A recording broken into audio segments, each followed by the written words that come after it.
So yeah, guys, I don't want to be cringe about all this, but yeah, I'm back. Let's pretend that never happened. My days are all muddled up, but I actually remember seeing my brother show me the Reddit thread during the middle of all, and guys, fuck, you guys are awesome.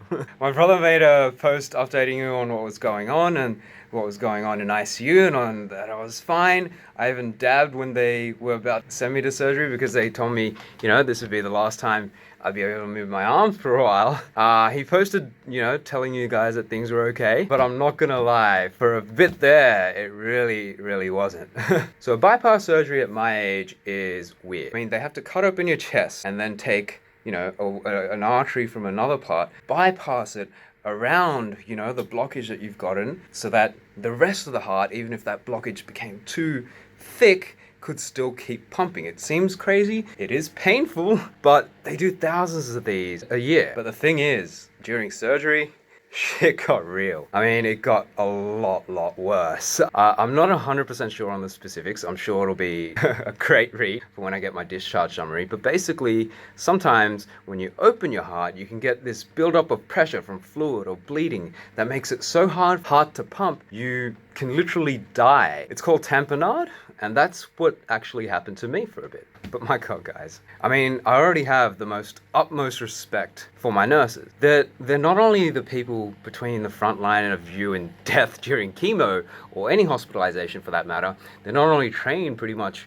as doctors for most of their degree and now are doing more and more procedures and doing them better than doctors, somehow they also always find the way to be the closest, best people, your confidants, who keep you happy during the worst times in your life. But in the ICU, it was the nurses who recognized I was going through tamponade. They cut open my chest again to relieve that pressure on my heart. It's only been done like 3 or 4 times in my hospital, which does thousands of bypasses a year. And then they, along with the doctors and team after that, watched me for a few hours. Fucking amazing. I was really close to ending it once or twice, but they have techniques to get that heart pumping again. I mean, I swear, if I got that procedure that I watched, happen during my favorite medical show that wanted me to become a future doctor, open heart massage, I'm just gonna, whoa, that's crazy. But yeah, guys, whatever they did, they obviously did it well. I'm restabilized. I'm still here. And shit, guys, I'm still making this post. But guys, it was also you who helped me during those shit times. Like, I actually do remember my brother showing me that thread in that crazy week where I was going up and down, when I was delirious, when I was so sad. Fuck, I mean, I was listening to Enjoy Lummy music in my head as I went under. Your words of support and advice, everyone, that imbrued heart comment was gold. Always got to get a joke about runecrafting being cancer in there. Guys, I'm not offended. Runecrafting is actually worse than cancer. But yeah, that med student and rehab nurse in the comments, as soon as I could walk, I listened to you. I did so. Day 4 or 5 after cabbage and recovery, I did like 15 steps. Day 6 or 7, I'd walk 200 meters. Day 8, 800 meters. Yesterday was day 9, I did a mile. Today, I did 2Ks, and my doctors were so fucking lit that they're thinking of sending me back home tomorrow, guys. But yeah, thank you guys so much. I read so many comments, I still do. You guys are fucking awesome. But yeah, you guys may have seen other videos of me and how I deal with chemos and cancer and stuff too, and think it's inspiring. I really wanted to get this across to you guys as well though. So yeah, the way I dealt with cancer was not through bravery, motivation, or that usual courageous bullshit that you hear when you're at your worst, right? The way I actually did it was I took a step back and I questioned everything I had in my path going forwards. I looked at the things I could change rather than all those things I couldn't. By taking a step back, your emotional centers, they fire less. Your frontal cortex gets more blood supply. That's what allowed me to question what I was going through. That's what allowed me to start thinking and seeing things in a second, better perspective. One you'll always have no matter what. I could finally see that getting cancer young, it's actually a blessing. I could get harder treatments. I had a family behind me. I could get back to being me. My 10 to 20% chance in day 1, that sucked. But wasn't it also just that? like a chance. Chemo, this bypass surgery that I was going to have that I posted about and talked to you guys about. I mean, it sucked, but it also was a medicine, right?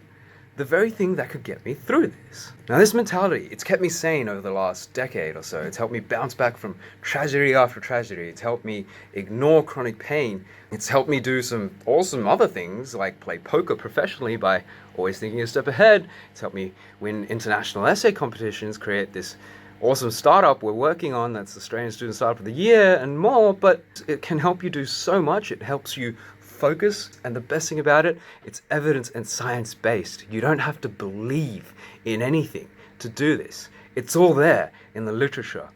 That's what keeps me going with this, and that's the first thing I want to let you guys know. That shit, being happy, it doesn't require bravery, courage, or willpower. You don't have that shit at your worst.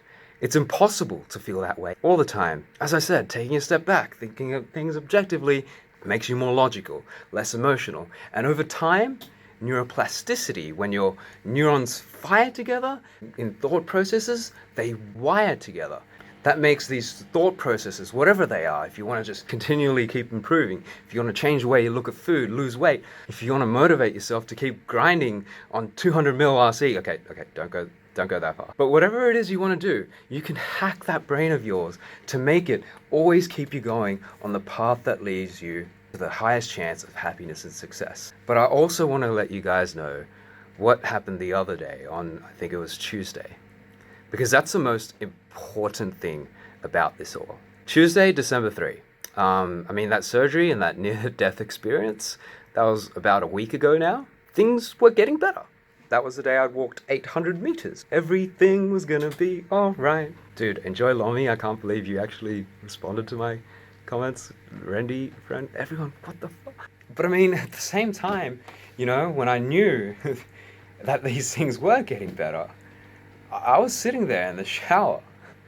I looked at my reflection. My face was drawn to the bone. This pump in my chest, it made every breath so hard. I couldn't move my arms to turn on the bloody shower handle. These cannulas made every movement hurt so much. I mean, I was 26, guys. My body, it had been mutilated so much.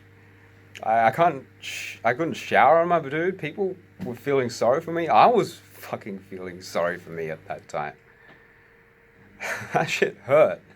And despite knowing that everything was gonna get better, I cried that night for hours. That's the real me I want to let you guys know about. Because the thing about this process is, none of this would have worked. None of this works if you try and force yourself to be some superhuman being. None of this works if you don't let yourself be human. In fact, crying that day, that was my strongest weapon. I don't have to be this powerful, motivational cunt that looks great for the 100,000 followers he helps motivate for 2 minutes and then goes off chest thumping like a fucking demonic gorilla in this echo cave of ego. I don't want to be a guy who's made someone feel good for 5 minutes. Fuck those guys. They did nothing for me in my worst times. They made me feel shitter that I wasn't strong or brave enough to be them. I want to help the millions who suffer and cry silently, cursing themselves for not being those dicks. People like them are the ones who fucking need it. In the long run, I know I'm going to be the one that cries least and helps others cry least, because I and you'll know that it's fine to feel shit every now and then. It's fine to Netflix for a night instead of work. It's fine to go out and talk to someone for a bit instead of trying to force yourself to try and do things on your own. It's completely fine to feel shit about things, guys, especially if it's the worst thing that you've ever been through. It's normal. It's healthy. It's normal. It's healthy. Do what you need to do when you need to do it. But remember this too, guys. The biggest trick that depression pulls on you is that it makes it feel like it's your friend, your norm. You deserve and you should feel good as well, though. Even as I was crying in that shower and bed all night, I knew everything was going to be alright, that I did have everything on my side, that I had so much to look forward to. My startup, this bed that I've created, which converts your bed, any bed, into a hospital bed for like $300 or $400. I've actually was using that the last few weeks. I didn't know it was helping me because of heart failure. I mean, that's something that a lot of people need. Between that and the AI app, we'll be automating medical research, and hopefully it could help you guys in the future be the best you. I actually got a personal invite from Richard Branson's team to possibly join him on his island and pitch for millions while going through all of it. My heart surgery, it works. I couldn't walk 10 meters without passing out before coming in pain. But I mean, tomorrow when they get rid of me here, they discharge me, it's only going to be a few months of rehab before I'm me again. Maybe I'll be feeling even better. I am going to get back to work. I am going to help as many people as I can. And the key is, I knew this when I was crying. And I let myself cry anyways, because in the end, that's not weak. Crying and being human is the very thing that'll let me be sane. If you don't stop yourself from doing that every now and then, you'll be more likely to fall off. And another thing I know, the next few months of boring rehab, is that also I'll have people to kick it and with too, thanks to all of you guys. I'll be resting hard as well as working hard through all of this. So add me up in game.